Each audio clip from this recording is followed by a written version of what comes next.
So Lord Chaitanya, Sri Krishna has made a huge plan how his Sampradaya has some development, that nowadays digital literature libraries are existing, like our Bhaktipedia, which is being managed from Hungary. Bhaktipedia is a platform that any Vaishnava script can be digitally put online and be worked upon. In other words, it can be reviewed, different interpretations can be published. Bhaktipedia is a platform any scholar can have access, and he can polish whatever is there. It's a very interesting platform, Bhaktipedia.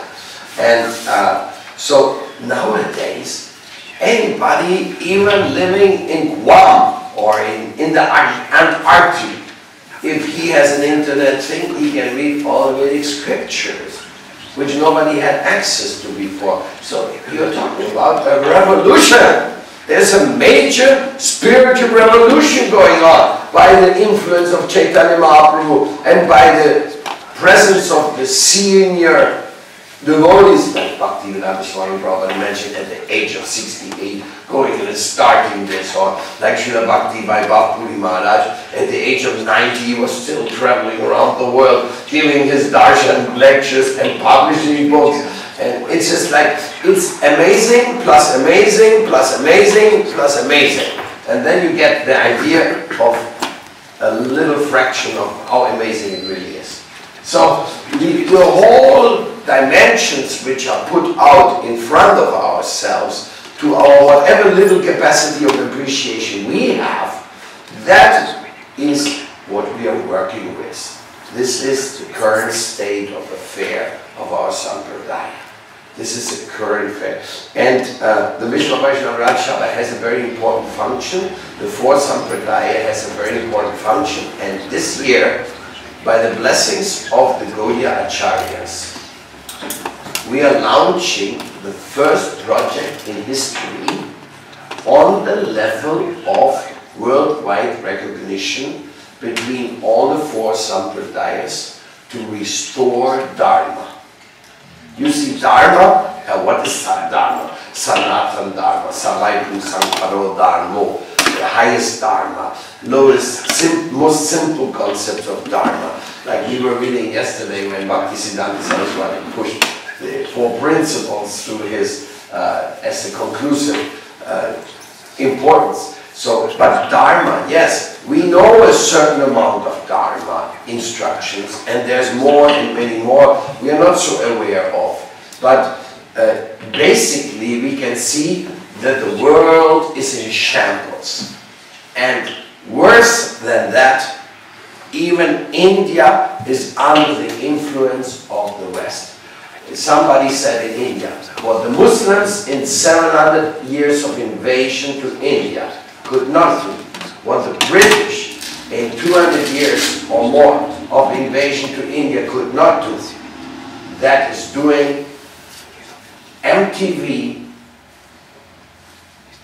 and Internet, Silicon Valley expansions, Microsoft's modernization and globalization in India, very rapidly degrading India and letting many of the values of Dharma are being challenged and are lost.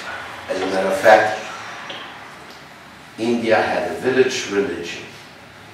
Well, not a village religion, the truth, the Vedic religion, but it was practiced in villages and in town. But now it has to face the challenge of the world. Is the village religion going to become a world religion? Well, it looks like it. Looks like Mahaprabhu and Lord Krishna have that plan. But how is it going to survive? How is it going to stand? And united we stand, divided we fall.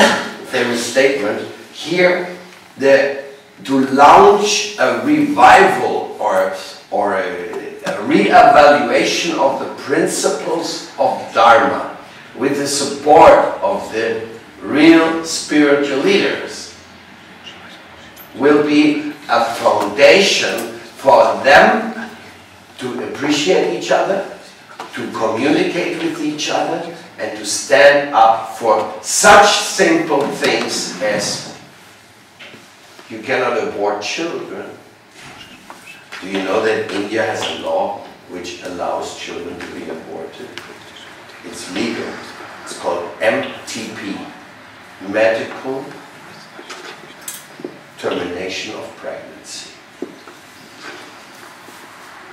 Here in the West we have a struggle. The Catholic Church is fighting abortion. Not many people are fighting abortion. Catholic Church is still fighting it on some level with the government. But in India, there wasn't even a struggle. The government just said, authorized abortion. Of course, many sadhus do object, but no joint platform had come about to make major objections. So, things like that are part of the agenda of the revival of unified support to the principles of Dharma. Plus, we have added a little additional element here. We have brought in science. Therefore, the platform we're working on, it is called Dharma Science. Science confirms that the teachings of Dharma are true and necessary. And without Dharma, science is not really science, it's experimenting. And it's a long subject, I don't want to go into the details here. But in India particularly, nowadays, people are more respectful to science than to their dharmas. But once they realized that they were cheated by the consumer society, and that actually science and dharmas do not contradict each other. On the contrary, they are supportive. Even the latest, which most of you will probably be acquainted to, but quantum mechanics and the physics, quantum physics, they actually have come to the conclusion that it is soul, it is consciousness, which is above matter. They have supposedly come to the conclusion that reincarnation is a given fact. You can't go without it. It's a fact. Never ever did matter create consciousness.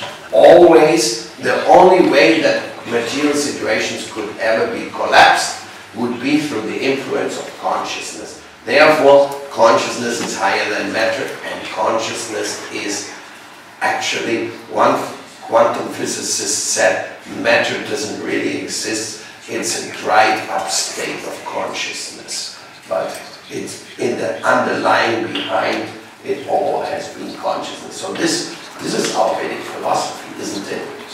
Doesn't it come in just with the Puranas and with the Upanishads and with the Vedanta Sutra and the way subjective evolution of Sridhar Maharaj, if you read this, where he talks with the scientists, you know, all Bhaktivedanta Swami Prabhupada's efforts in the